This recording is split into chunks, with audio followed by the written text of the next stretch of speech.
ad hoc committee to order at 10:07. We are here today to essentially talk about the timeline and make sure that as this board rolls off, we give the new board a very clear timeline and that is grounded in legal understanding of what a superintendent search process looks like. And so the only deliverable coming out of this is the timeline, but when we take it back to the board, we will also combine that with the work that we had previously done, vetting search firms. The idea being all of that information will be available. All that information will be available and it will be given so that the new board can actually go ahead and get moving on the superintendent search process. So with that, I actually want to turn it over to Cindy because there is a document that the Council of Great City Schools will walk us through, and we'll just take your lead or let you take the lead. Sure. And I just put that in the chat for all of you, and let me get it to where I can screen share it so that others, oops, may I have screen sharing capability, please?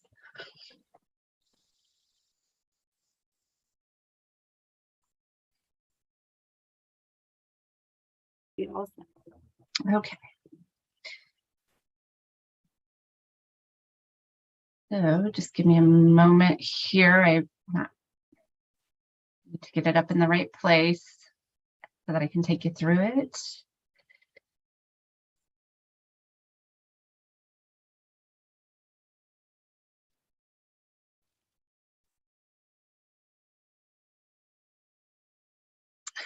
Okay, so this is how we have outlined the superintendent search process for student outcomes focused governance. You'll see that there's also a document linked in this as well for the transition process. So that gives more information as you are, moving into this as well for kind of what the current, your current superintendent would be doing along the way.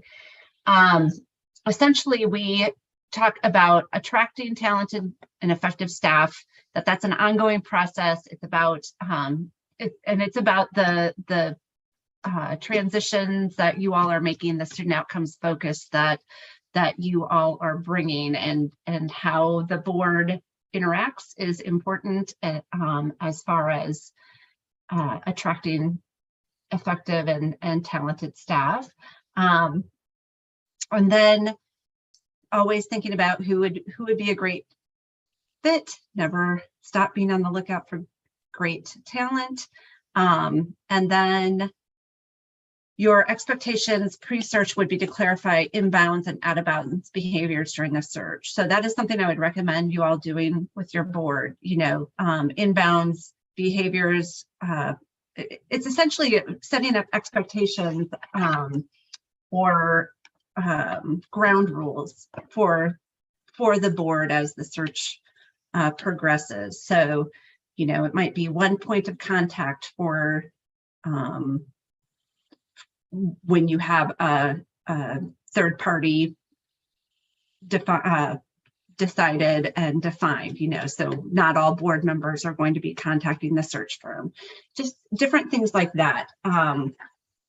Things like maintaining confidentiality, all of those things that are probably you would anticipate, but always okay to have down on paper and agreed upon by board members.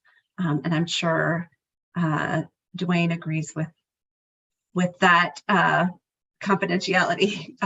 Absolutely, absolutely, yeah. Cindy. Yeah, but yeah, I think it's assumed, but also having it just, let's just say it out loud again and agree to it.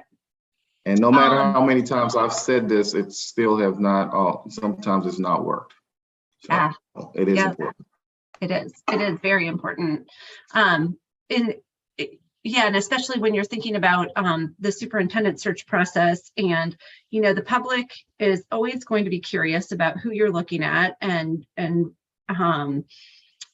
that's understandable. However, as you can imagine, many of these candidates are still employed by other by other districts, and if that's also a talent attraction thing as well. So if it's if there's a thought that their name might get out before the time and jeopardize their current position, yeah, that's not gonna help you all out. So then we get into the search process itself, and that's thinking about, and obviously the board has determined that a superintendent search is necessary. You're in an interim state right now. So then planning the search, which is what you're in the process of doing right now, you're going to want to draft phases of the search. One of the things that you've done already that are about to do, you've gotten into the goals and guardrails process, and those we would consider the goals and guardrails are that #1 search criteria for your next incoming superintendent. And that would be you would want somebody who has demonstrated some capacity for moving students in literacy, in college career ready, in algebra and numeracy, that type of thing. And then determining who you're looking for. What we recommend is typically boards will go out and connect with the community to find out what their profile of a candidate would be. What we recommend is actually doing exclusionary criteria, because often what those types of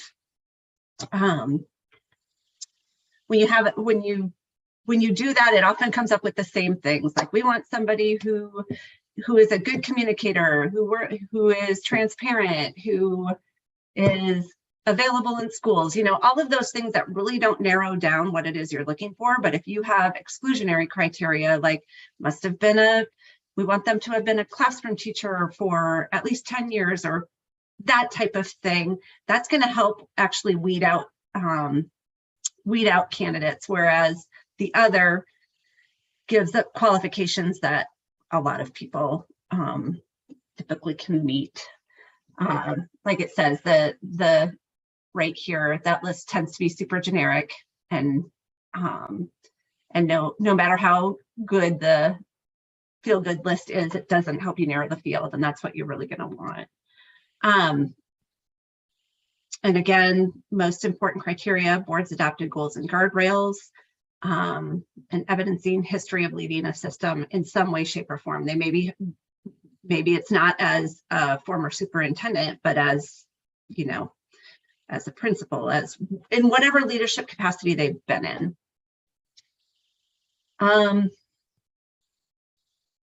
So really thinking about that and engaging your community in some way around that. Often we also recommend not having the search firm do that community engagement piece.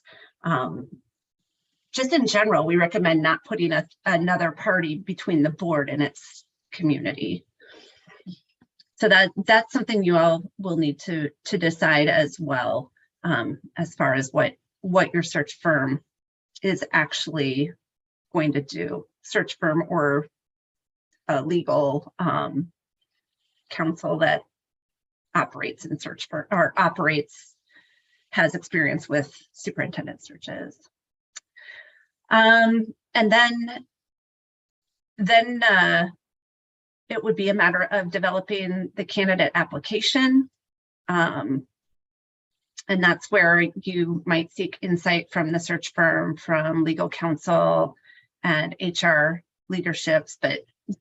But again, we don't advise deferring responsibility to them. Getting input is great, but then the board doing the work. So these are the deliverables: the application, having a screening. Oops, I just did that. Having the having a rubric also to rate candidates as you're screening them, so that it's a consistent and I suppose fair way of, so that consistency is applied to each candidate. And same thing, developing interview questions. And this all gives each of these pieces has lengths of time, although there are some times where you can compress that or take a little longer as well. It's a matter of what time folks can put to it. And then, yeah, not having in-house, which I don't think you're planning to do, don't have in-house people lead the superintendent search. Don't recommend that. And then finally it comes to selection, and narrowing that down. We also recommend, outside of just your typical background check, doing more of that opposition research, so that no surprises that wouldn't come up in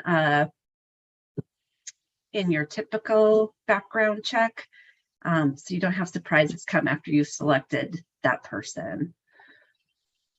So almost researching them as if they're a political candidate type background check. And then finally, determining the superintendent's contract, how it's going to be negotiated, how is it going to be structured, and that's where you would have the contract in that dossier from the opposition research, and then the onboarding piece, so setting them up for success, and that would be, and that's where we say it would be the part of it would be the getting coached into the SOFG model and ready to hit the ground running with the goals and guardrails, monitoring all of cascading all of those things that you would anticipate from your new superintendent. Okay, I went through that really, really fast and really high level. Are there what questions do you have? I have two questions. One, have you ever seen, I'm just thinking about the fact that we'll have to bring the new superintendent into the SOFG model. Have you ever seen it happen that the new superintendent was like, I guess in the search process, you look for someone who could commit to it. But can you talk a little bit about bringing a superintendent who's going to be very entrepreneurial, experience, have their own vision and thoughts, bringing them into the work that the district is currently doing? Yeah, so I think it's setting the expectation that the board is really leading with their vision based on community vision and values. So the goals and guardrails that you will have set for them to accomplish. I think it's a matter of I think you would need to have that expectation that this is how we govern here, and this is, and that would probably be part of your either exclusionary criteria or part of your application and superintendent. I'm failing with the interview question. Yeah, just to ensure that, and so in framing it in such a way that you can see if their vision is really a fit, or how their entrepreneurship or what have you is a fit for what your expectations are for the district.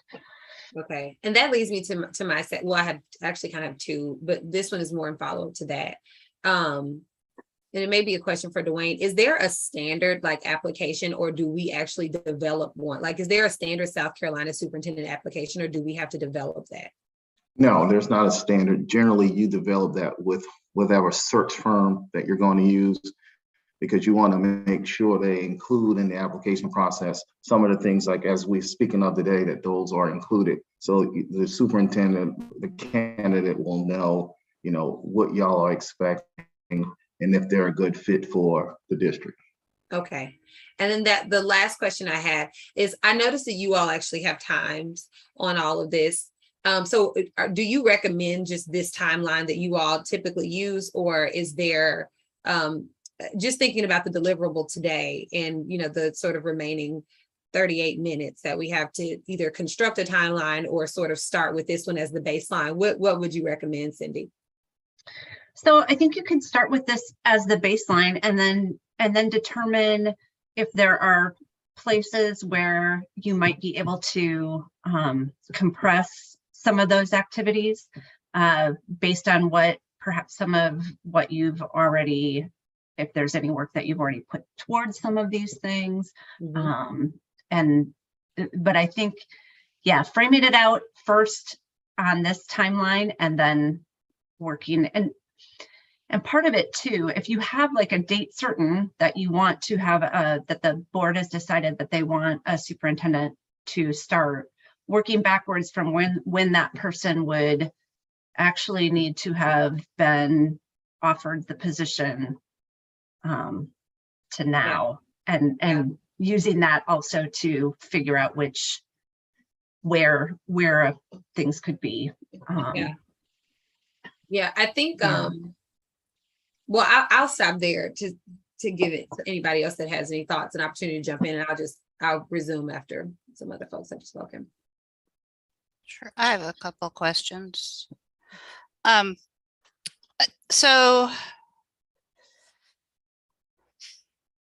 part of what I'm thinking about is, so related to Courtney's question about developing our own application, it sounds like some of the stuff we were talking about with the screens is related to that, and then, but no, is that the screens, or is that after we get the candidates? But basically that if we set up our criteria, our exclusionary criteria, our background, our expectations and their background experience, then we could work with a search firm to write that up in a standard form so that it's outward facing, going to work really well. Yep. But most of the work from the search firm is really going to be about the recruitment, getting that word out to as far and wide as we can. So a lot of the work does have to be done by the board before that. And I'm wondering, it might be good for Dwayne to look at some of the part that's more legal is towards the end. And so he might be able to provide some input into how much time you need, for instance, from the selection to the hire date, because you have that negotiation, all of that stuff. What kind of time length does that typically take, so that we know how to go backwards from that? Dr. French, most of the time, once you have selected a candidate, say the board selects a candidate on Tuesday night, generally you have already named the 3 finalists, okay? So these 3 people have been contacted and are expecting a call to either say they were selected or they were not selected. And at that time, the board generally gives the attorney who's representing the board at the time some parameters that night, because you want to get a contract as quick as possible. You already know what kind of price range you have already discussed that. So generally, the lawyer will go out of the room and say, Ms. Waters, you have been selected as the superintendent. I mean, are you still interested? And then you can negotiate that night as far as salary, and then the next day or so you do the other terms. So it's very close in time, and there's no law that requires it to be 2 days or 2 weeks. So it's just the like Cindy said, it's just the organization of the board and how y'all want to do it. That's good to think about. That once we vote on it, then it becomes a matter of getting as much squared away as we can before information starts getting to the public before we want it to. I see what you're saying. And until you have an agreement, generally my advice has always been to a board that say you come out of executive session and say the board has selected candidate A. because I can't start negotiating with a person until that person Right. has been voted on by the majority of the board. And we don't want to say it's going to be John, and I call John and John say, I'm no longer interested. So generally we say employee Right. A until such time you had a negotiation. That makes sense. So, okay, so that's helpful. I think in terms of a timeline, then I appreciated some of the things that were said about the onboarding, that even, once you hire them, they may not actually physically start until, say, the beginning of the academic year, but they're considered to be at work in a lot of ways because there's a lot of transition that has to happen. And so I think keeping that in mind, and the timing that we have, if we have a target date of looking at April or May to have gotten a contract in place for a July start date, that we can probably get a good timeline to get to that point and allowing enough time for a really solid recruitment period. And I think I'm hoping that when we do the community engagement part, that we'll be able to spread it out a little bit more than we did in September, so that we have more lead time for people to participate, to know about the meetings. It doesn't mean that we have to stretch out the meetings a really long time, but just to say that I think that'll be helpful in making sure people feel like they really do have an opportunity to participate in that part of the process. What do y'all think? One of the things that that I'm thinking about, and Cindy, well, and we got this information when we met with the search firms, and it's just that hiring season is actually sort of this October, November through late winter time period. So one, I think because this board sort of dragged it so long, it's got us at a point where we really need to be conducting interviews no later than like February, March. And so I think even in terms of like backwards planning, we don't really have a lot of time to spend on the front end, which is also why it's really important that we get a timeline decided on and get a search firm in place, because, and even if we, I think that the community engagement piece would have, like, the new board is literally gonna have to start doing that when they're, as soon as they're in seat. So that needs to be occurring through December, so we can be building a candidate profile over Christmas break, and into January. Not building a candidate profile, I'm sorry, building a candidate pool into January, so that we can start interviewing in February, because folks who are looking for jobs are gonna need to have those secured March, April at the latest, because they're going to be preparing their families to move, et cetera. And so I do want to be mindful that we want to give a lot of time, but we actually missed that opportunity by delaying it as much as we have. And I don't want to go into another year of, well, we don't have anybody in the pool because everybody's, we don't have quality people in the pool because everybody's moved and been placed already.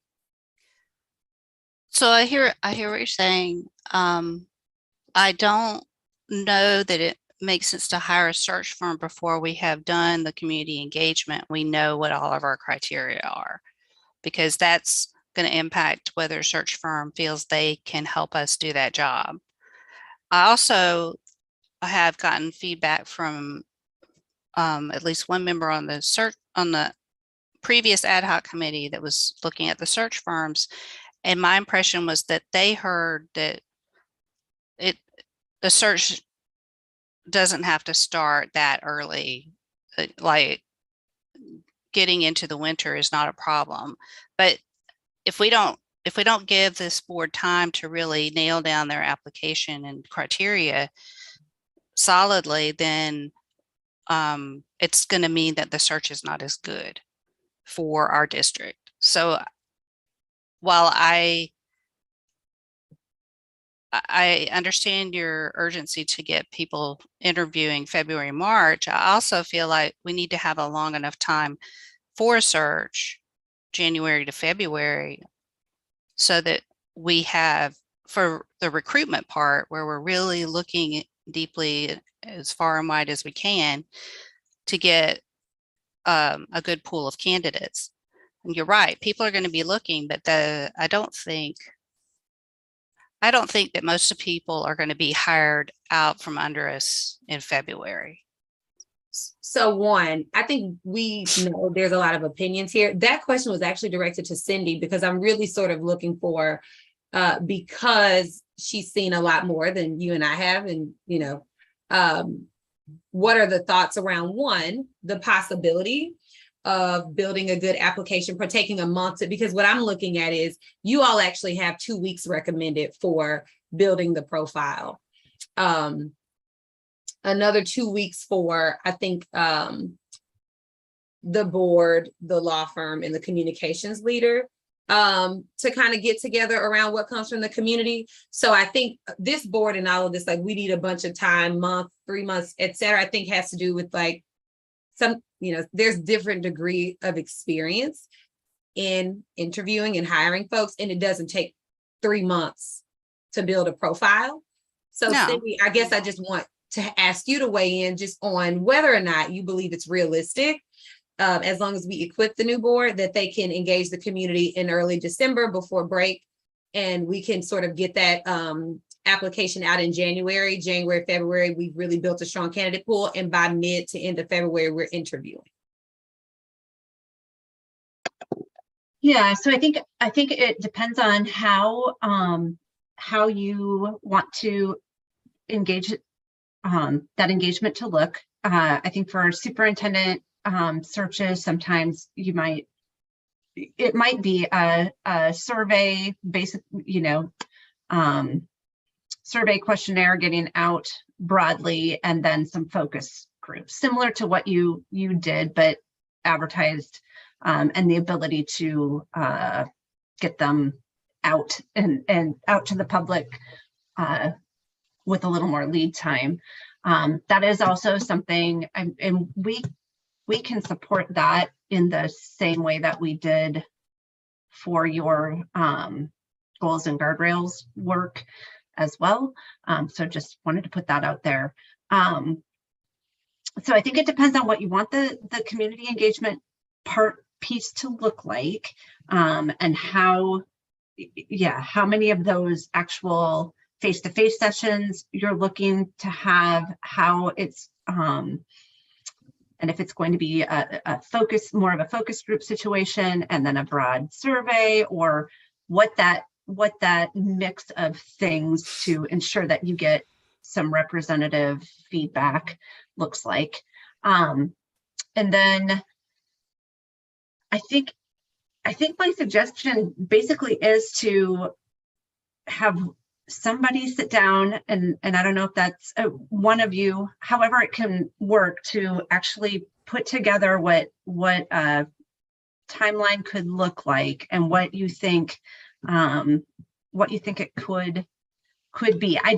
I think it could be done if the groundwork is, and the timeline and things are kind of stepped out and ready for your next iteration of the board to pick up. I think it could get you to where you could be interviewing by February. And even if it was, so I sort of keep, whatever. I think the biggest piece here is there's a lot of just, I'm looking for sort of best practice, because there's a lot of like opinion about, when should we choose a search firm and this and that. And the reality is the board is going to do what it wants to do. And either way, but I think there's an opportunity to miss the chance to actually get a superintendent in place and have a state of permanence for the district. Yeah. So we do have districts that are, I'll say this, and then Kate, I see your hand up, but we do have districts who are in the process right now. They're right now designing their community engagement community engagement process. They are simultaneously putting out their RFP for a search firm or a legal firm that would handle all the superintendent, handle the applications and the getting word out.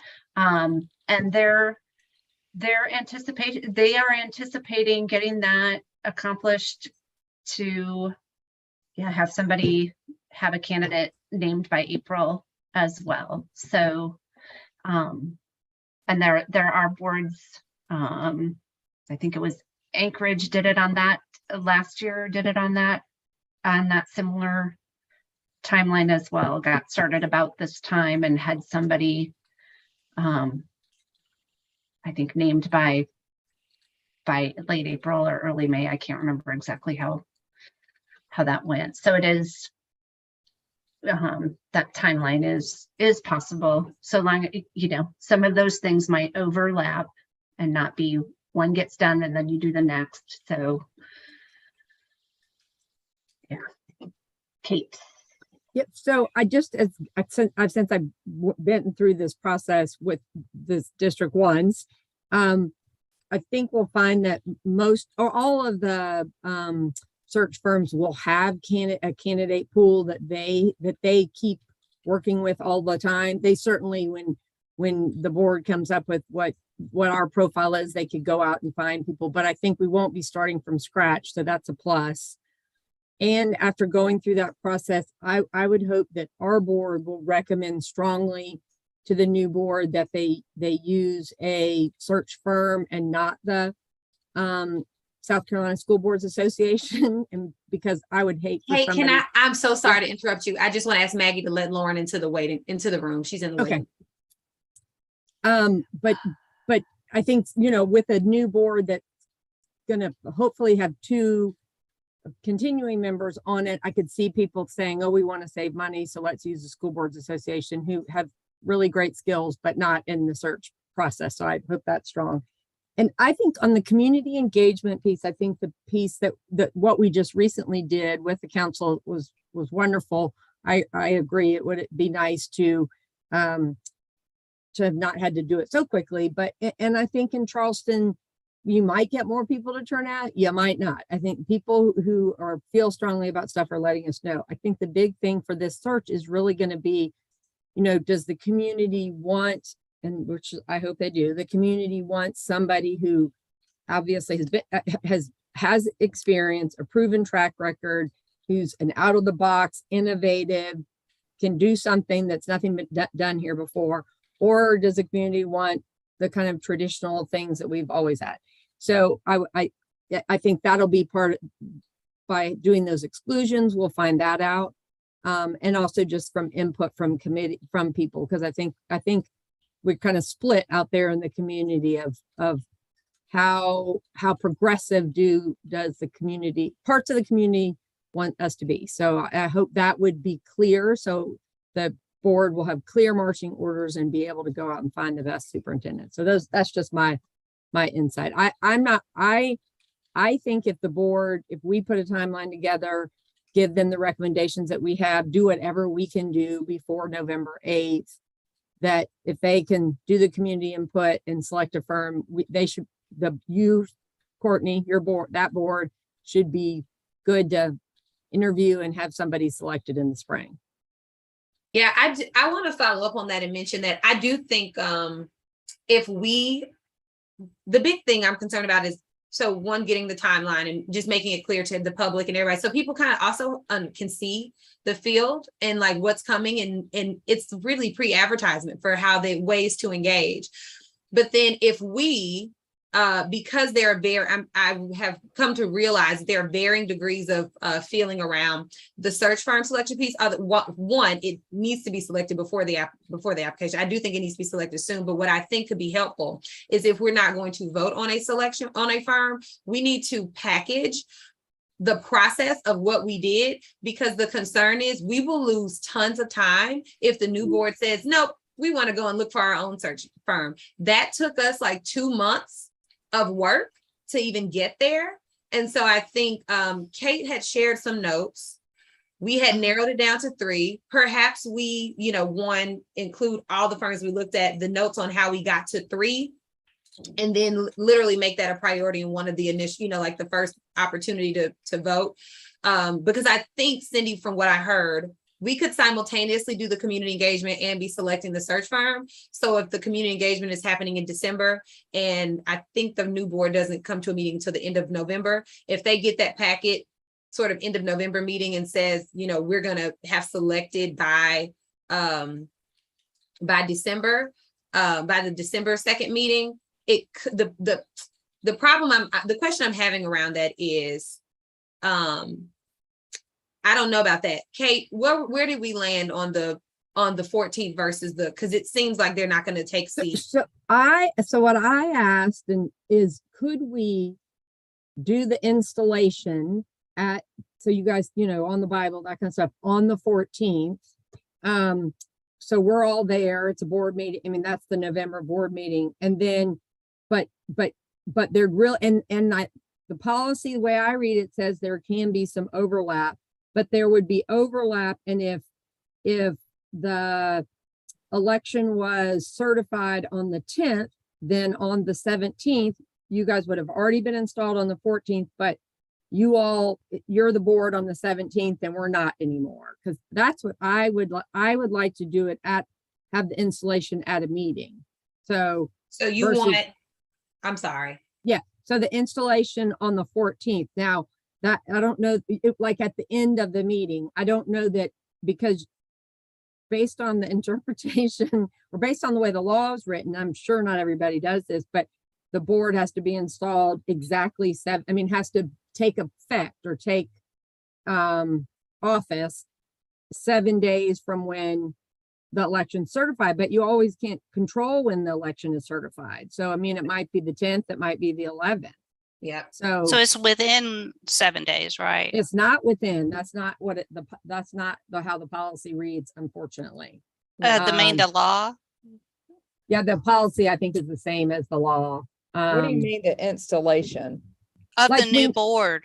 Like of the new board, when you all come and you swear on the Bible, Yeah. and somebody installs you and your family comes, when you all did it the last time, I think we did it on a Friday and just you all were invited, like the whole, I don't remember it being that way. It was Okay. at a regular meeting. Okay, well, if that's what it was, somebody told me that it wasn't, but Well, let me We ask don't want to vote on this on the 24th when we're voting all these goals in. Well, I do. There's a sense that there's some dissent. And so the concern is, if it doesn't get voted on, what is the timeline? Does there have to be like a special call meeting with the new board to choose you know what I'm saying? Because what would happen is we get into the first meeting of November not being a voting meeting, and the voting having to happen end of November.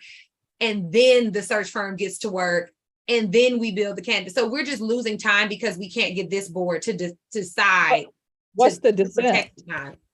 Some people just don't feel like we should be selecting the search firm. I don't think, I'll say, I don't think we should select a search firm. I think we should do what Courtney said right before you got on, Lauren.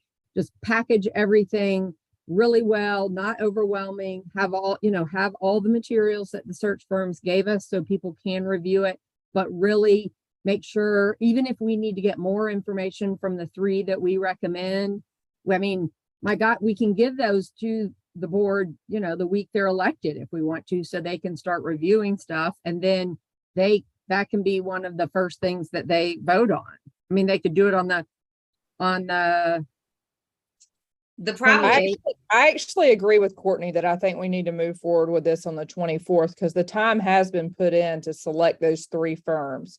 So selecting a firm, the new board would have control over every other aspect, designing the scope of work for the superintendent, outlining the goals. So I don't know why we wouldn't move forward on it.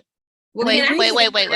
Can I insert for Kristen asked a question in the chat, and I just want to address that. One, the search firm has to build the application, Kristen. So we actually cannot push that into January, December, because we have to build the application, get folks to apply. And we only have 2 weeks in December, and then we have break, and we don't know what the search firm's winter break is going to look like. And so if we don't build an application at the same time that we're getting the community's input, or excuse me, right, it's like put those things right up together and vet the application against the community's input. Like, we have to walk and chew bubblegum at the same time. We can't wait for every little piece to be finished before we start something new, because we're going to miss the opportunity to get the app, and then the application doesn't go out till mid-January. And I think we just heard Cindy say she's experienced districts start at this time of the year and still not have somebody selected until May. We don't really have time for that. I agree. And I Well, think let me follow up a little bit. Lauren, you're coming in and you're saying things that reflect that you didn't get the brief that Cindy gave us. So a lot of the things that we're talking about are pretty specific to the whole search process. And I don't understand, everything that we just heard from Cindy indicates that we only need the search firm for the recruitment part. We can build the application. We can, we need them to help with finalizing that application, but I don't see how we can ask them to start recruiting before we have actually set our criteria based on community input. And if we can't do community input in 2 weeks. Nobody And- said. Yeah. So I'm just saying, okay, wait, I'm On a just number of saying that, levels. I'm saying that you want to hire a search firm at the end of October. And I don't think that we should do that, because we don't need to, for one. And I don't think we should start recruitment by the end of November, because we Not what- won't have had community input. Kristen, you're actually saying things that are completely out of line. Cindy, can you? I'm way sorry off that you base. feel that way. Well, you're not restating correctly is what I'm saying. Like, I just don't, there's no need to continue when you're actually misinterpreting or not properly restating what's been said. One, I what thought that was what you said. that is No. not what I said at all. So what the did you say? The only thing that I said was that we select a search firm. The new board would be charged with all the other pieces of doing the community engagement sessions, all of that. I did read Cindy's debrief. I was simply saying, we've gone through this process of narrowing it down to 3 search firms. We select it for the new board and they proceed from there. They can select based on our recommendations. We don't have to select for them. It's not going to Courtney's save saying any is that time. There's such a short time frame when they get on in November before Thanksgiving and the holidays hit, and it's a tricky time to hire a superintendent, that because you have to search during a very small window. And what I'm Hey, saying is that hiring the search firm is not the limiting factor here. Kate, what did you want to add? So what I think is, again, based on doing this before, a lot of this is we're not creating stuff from scratch. We definitely need the community input, but it's not going to take a long time for us working with the search firm, or you guys working with the search firm, to develop an application. I mean, the whole point of the search firm is that they know how to do this, they execute this, they can do it quickly when we tell them, here, these are real specific parameters. I mean, you know what, if we had 4 board members that were up for re-election, I probably would feel differently. And I would say, go ahead, I would support hiring a search firm. Even one of the search firms that we talked about the 2 boards working kind of together. Whether we can do that or not, I don't know. But there's a real possibility. I mean, I hope the best outcome is we're going to have 7 new board members. The worst outcome is that we're going to have 9 new board members. It's not something I want to happen at all, but I just feel like if we do that at the end of October, that is their job. That the search is the new board's job to do. And I think I just would hate that a new board come in and go, you know what? We don't agree with this. We don't, and there to be so drama and controversy over the fact that the outgoing board, 2 weeks or a week at 10 days before elections signed a contract when the new board can do it in November with all that information that we have. That's how I personally feel. But so what I would like to do for productivity's sake, because there's so much we could go back and forth about. But I think for these last, 8 minutes that we have, it makes sense to, one, get clear on who's going to put this package together, whether it passes a vote in, 2 weeks, in a week and a half, or it happens with the new board, and decide who, things like me, with my very limited time, is going to put together a draft timeline that we can get out to the board, I guess in the board packet, because a lot of this sounds like just the conversation that's going to happen in the discussion time in the board meeting, and then we'll take a vote, quite frankly. I think what I want to workshop, Cindy, is in the worst case scenario, and I'm considering worst case, just to name for everybody, that we don't select a firm and we leave that to the new board. Because I just want to walk through this, because they will get installed. And Kate, keep me honest, because I know that we've had a lot of email back and forth. If they'll get installed by mid-November and their first voting meeting is not actually November 28th, they will need to have had a pre-meeting or some kind of conversation to bring them into that information so that the firm gets selected before December. Because again, we need to select a firm so that they're ready and in place, so that when we get the community information, we're handing it off to somebody directly, not still figuring out who it's going to. So November 28th to me is the hard and fast. We need to select a firm by that date, which means this new board will come in not having had a meeting, but they need to have materials to review. And so I just want to talk about that, Cindy, and any red flags that might bring up for you so that we can work around them. Yeah, and so let me make sure I understand, and that's where I think Kate was talking about the meeting at which and if this works the way I think it does, you have a board meeting, then there's a, what do you call it? Adjournment, sign a die or whatever. And then the new board members are sworn in.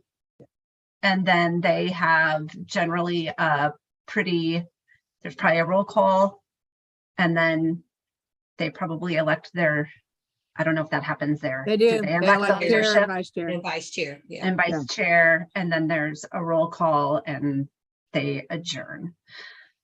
And you're thinking that would happen on what it's either is going to be October 14th or the 17th. November. It's going to be November November, 14th or thank you. 17th.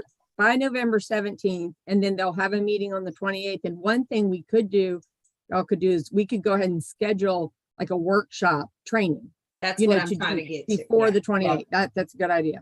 And Just on we would have to, in the agenda setting, because they wouldn't have been installed, make sure this is on their agenda. Yeah. And so that I'm just trying to work out those logistics. Yeah, and so and is it pretty so they're not, so when they're installed, it's all very ceremonial, right? They're not actually going to have an agenda to look at or anything. They're not making any decisions on that 14th. I don't know. 17th. That's what we did. We had a business meeting. So we can decide that because Yeah. we're acting differently this year, we can structure that meeting however it needs to happen. It would be basically like a special call meeting. So we can have an agenda item because this year it's different from last time where it's not an actual business meeting.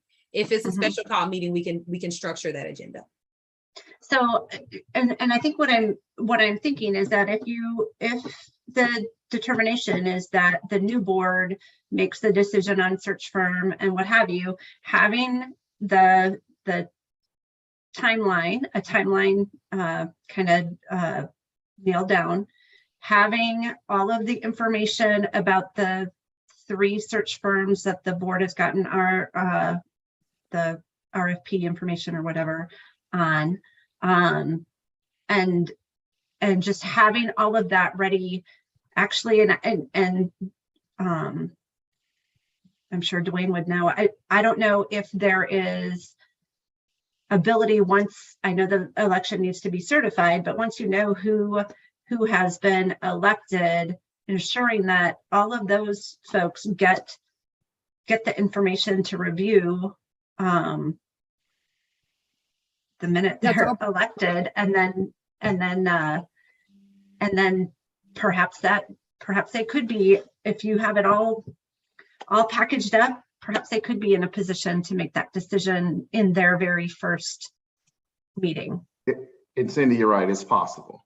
It's all about how we structure that last, the first agenda for them, the last agenda for For the us. outgoing board. Yep. So Yeah, it's- and it's- if it's not in that meeting, still having all of that information, right off the bat, so that when they come in for their meeting on their last meeting of November, that they are ready to hire that firm and hand over what it is that they're wanting that firm to do. And a lot of times, too, being clear that so if the board is going to, for a lot of search firms are used to doing the community engagement on behalf of the board. So just putting that understanding out in front of the search firm to begin with, that we're not asking you to do that for us. So you're basically going to be recruiting, handling applications, helping to narrow down the field from what we give you as our exclusionary criteria, et cetera. So making sure that understanding is out front for the search firm, because it's different than how they often operate. Real quick, would it be helpful, because I was on that ad hoc, for me to work with Julie Erickson and just let's put together, that packet for y'all to review, but let's just make sure we're not missing anything. Would you Yeah. like me to do that?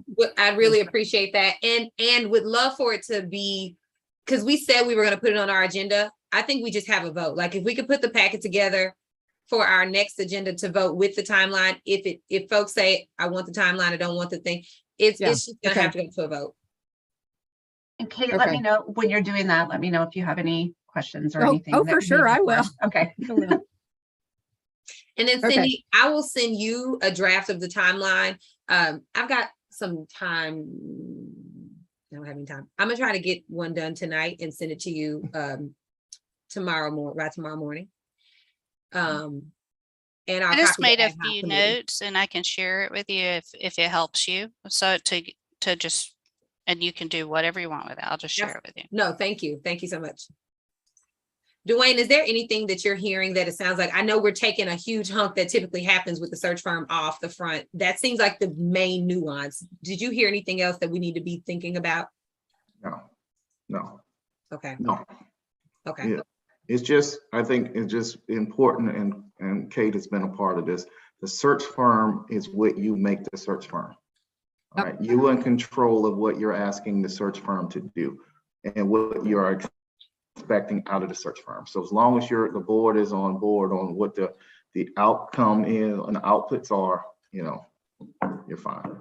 And I will, just as being on this board for 8 years, I will say that beginning piece that Cindy said about talking about the, whatever you called it, I forgot, but the confidentiality, the only having one contact, because we know on our current board, we know we have an issue with a person or two who will talk to the media or, so I think making that very clear with both our board and doing that again with the new board. Oh, wait. Especially when you're talking about candidates and their names. Right. Because they are employed other places. Generally, the standard is you do not tell names until you get to how many finalists you're going to get. If it's 3, you tell the newspaper you're 3 finalists, because at that point they should have told their current employer that they're, being considered for another job. But until that time, everything needs to be in executive session, stay confidential. Yeah. Yeah, and I could share some, some ideas if you want to kind of have a draft set of ground rules That would be for great. the board to decide on. And sometimes, one of the ones that I also think is important is that individual board members do not contact candidates. Right. Oh, Yeah. I've had that happen. Oh, yeah. Yeah. We want this process to be as transparent as possible. Lauren, you came off mute. You had something? No, just Cindy, before we get off this call, if we could, I know that you have the conference next week, but we need to do that working session on Thursday of next week. And I just didn't know if you had any times. Yep, I am trying to find out when there's a couple sessions that I'm part of. I'm trying to get the schedule for that, and then I'll let you know. Do you know Okay. how long of a Hopefully by time the we end of need the to day. block out, though? How long will it be in this working session, do you expect? Because the last one was 4 hours, and I'm just trying to Yeah. figure out what we're talking about. I think the topics are, we would potentially merge the 2 math goals Mhm. based on Don's recommendation at the last meeting. By the 18th, he's going to have the target numbers for us, target metrics, all the pieces that we outlined in the motion and approved at Monday's meeting. So we'll be able to go through that, make any tweaks to that, send back any comments on his interim goals and guardrails, and finalize those prior to the meeting on the 24th. Lauren, did you want, I mean, I know this was you and I talking, but it sounded very much like the hard skills piece is not actually captured in the social and emotional learning That's piece. right. And so we talked about potentially a secondary goal, considering that classes are coming online for some of that literacy stuff. So That's right. that additional goal conversation is another piece. Especially if we do decide to combine that algebra goal. And Courtney, I think that they're going to have some responses for you if that we're not missing out on anything if we do combine those math goals. So I Yeah. think we'll have the data for us to make an informed decision on whether to keep those separate or combine them. But you're right on the hard skills goal, because what we went back and forth on, if you guys remember, was the financial literacy piece and how to actually include that with the guardrail. So that is a possibility of considering that for a 4th goal. Yeah. Did we, Go ahead. did we decide, are we meeting on the 24th on that?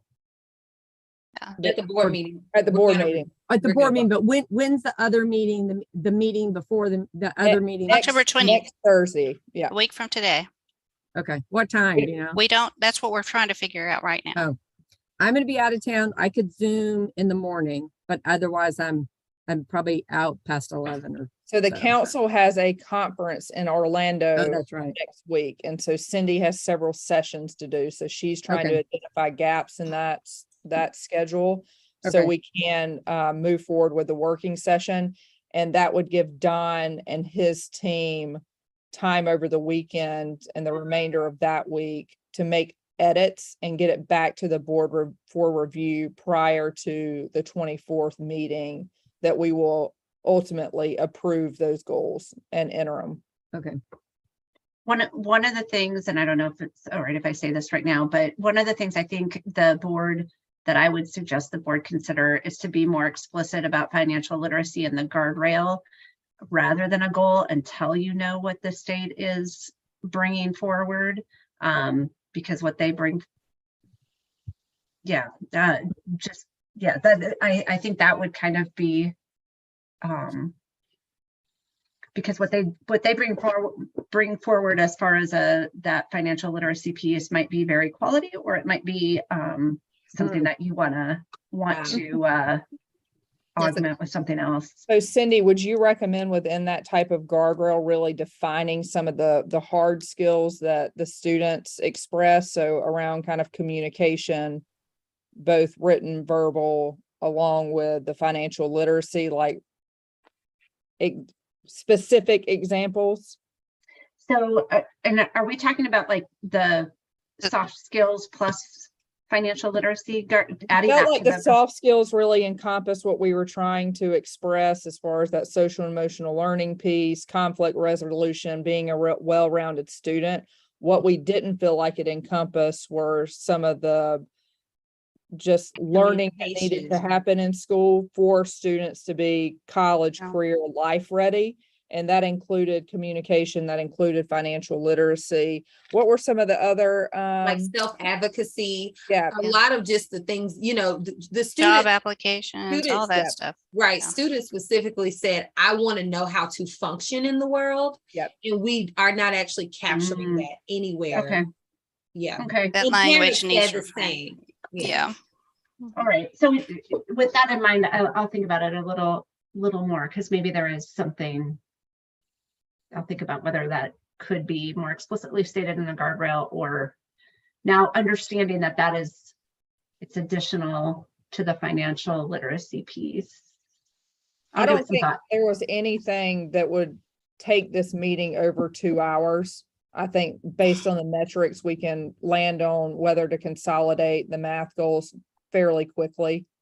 I think that by looking at the metrics and the measurement tools that he put forth, that we'll be able to go through those very quickly. So it's really the add-on to this, and I think just tweaking some of the language. Dr. French, what was that confusing guardrail that you and I discussed? That was Oh, it was the one about students. Yeah. Don't allow, so we changed the language. We're proposing changing the language a little bit so that it indicates students, that we won't allow low expectations of students and we won't allow disparate treatment of students. So I think we got the language to reflect that. Okay. But I'm hoping that when we get the interim guardrails, and so this is where, is this guardrail clear enough that it's not just going to be about that it would include things like making sure students who are ready for algebra are getting offered algebra, like, you know, where, and making sure that those, if we consider algebra a core class for high school, then it needs to be offered in middle schools and high schools across the district. You know, those kind of, but also that we don't want students to be treated differently, you know, based on their cultural background, their race, their gender identity, etc. We want them to be treated well and respectfully. And that was something that is reflected by from the students. When they say that teachers demand respect from them, they also want teachers to respect them, that kind of thing. So some of this is really hard to put in a guardrail, like to be that, to get at all those specifics. So I don't know if we've done that. And so maybe we have to think about that. Yep. So does that give you enough, Cindy, to kind of determine the amount of time and what you need? Yeah, I think 2 hours is reasonable. Okay.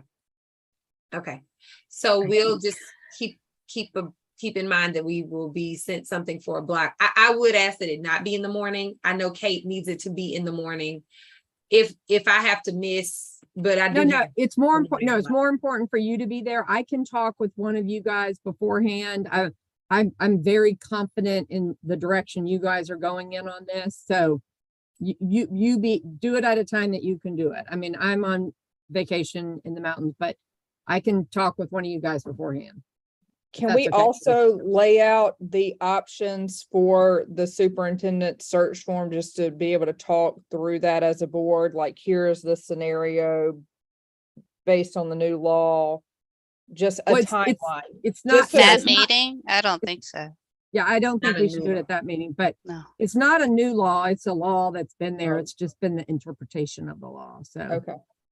What No, law but are we I'm- talking about? the one The- about the 7 days, you Oh, know, you and can't, yeah, well, it has to be, within, or yeah, and it doesn't, yeah, it speaks to But it 7 days does- after certification. it does say the term of the incumbent and that of the incoming member shall overlap as required by law. So It does overlap because there's no certificate. I mean, you're elected today, certification is 3 days, so well, we have to basically do you it have 7 two days. people in the same seat after Right, but- certification. The certification, we have to install them 7 days after the certification. After So- certification, yeah. So that 7 days, you know, they're not certified to conduct any business. So potentially the old board itself, you know. Maybe But- that's why. Maybe because the first meeting is a cow, they're not Right. You But know? could we have a special, this is, and I gotta we jump didn't off use because I gotta go do an anything interview, but Dwayne, could What's we up? not have a special called meeting after the cow just to swear them in? And then then in those 3 days, which there won't be anything until the 7 days, which will either be that Wednesday or Thursday. Once that hits, then they're the official board members and we're not. And then then we could be doing board workshops and that kind of stuff with them. So it's, Let me look at that, Kate. Thank you. And then we'll Our get together. official cow is on November the 7th, the day before the No, it's election. not. No, it's on the 14th. They moved it to the 14th. When did you move it? Move. I don't know. It's the second Monday. The first Monday in November is November 7th. Right. October 31st. I know that, falls but on that's Monday. what is published We'll- as we'll- the cow date. I'll check on that with Julie. I got to scoot. I got to go to an interview. Y'all schedule Okay. when you need to for next Thursday. All All right, right, Kate. let's just Everybody. adjourn since we're sort of all off the topic and a lot of stuff clearly has to get worked out in the Well, background. Courtney, when do you actually want to have this conversation with the board? So the conversation with the board is going to be at the business meeting Okay. on October 24th. Okay. Yeah. All right. All right. And so we'll make sure that all the items get sent out as a part of the agenda for that meeting. Okay. And I'll make sure you all see and we agree on it prior to then. So I'm gonna send it to Cindy by the morning and then I'll copy you all on it and we can kind of pick apart via email so that by next Tuesday, when we set the agenda, we're sending it out. Okay. Fantastic. All right. Thank you, guys. Thank Thank you. you. guys. Thank you. See you all. Bye-bye. Bye-bye.